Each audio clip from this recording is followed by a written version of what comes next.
বাংলার মানুষের জন্য জীবনের যৌবন আমি কারাগারে কাটিয়ে দিয়েছি।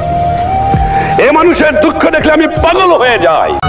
মুক্তিযোদ্ধাদের কবর ভেঙে তার মধ্যে জুতা স্যান্ডেল রেখে আগুন লাগিয়ে দেওয়া হয়েছে। আগুন লাগিয়েছে এই ক্ষমতা দখলকারী সরকার এবং তাদের ক্যাডার। আপনি আর কি শুনতে চান? রাস্তার মধ্যে দাঁড় করিয়ে ৭৫ বছর বয়সের মুক্তিযোদ্ধাকে চড় থাপ্পড় দিচ্ছে দালালের বাচ্চা রাজাকারের নাতিরা।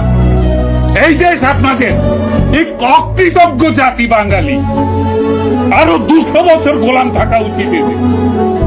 যান পাকিস্তানি প্রভুদেরকে ডেকে নিয়ে আসেন, গোলামি করেন আরেকবার, বুঝবেন স্বাধীনতা কাকে বলে, কারা স্বাধীনতার জন্য যুদ্ধ করেছিল। রাস্তায় ইট পাটকেল মেরে আর হিজবুত তাহরির বুলেট দিয়ে আমেরিকান চক্রান্তে ক্ষমতা দখল করা যায়, দেশ স্বাধীন করা যায় না। আপনারা যদি বলেন আপনারা স্বাধীন করেছেন, তাহলে আপনারা অন্য কোন শক্তির অনুসারী, আপনারা আগ্রাসী, আপনারা বাংলাদেশ দখল করেছেন। স্বীকার করেন সে কথা যে আমরা দেশ দখল করে ফেলি।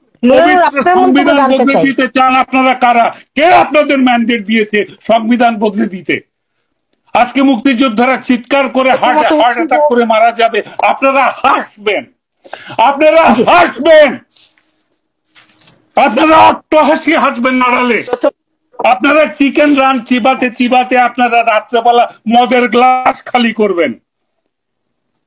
চরিত্র দেখাতে আসবেন না চরিত্রহীন রাজনৈতিক দলেরা। কারো চরিত্র ঠিক নয় রাজনৈতিক দলের। আপনারা সবাই পরিশুদ্ধ হন। এখন যারা ক্ষমতা দখল করেছে তারা কোন রাজনৈতিক দলের?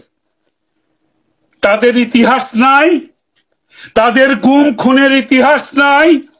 আমাদের বুদ্ধিজীবীদের, আমাদের অভিভাবকদের ঘর থেকে তুলে নিয়ে গিয়ে 14ই ডিসেম্বর এক রাত্রে শত শত বুদ্ধিজীবীকে হত্যা করার ইতিহাস আমরা ভুলে গেছি।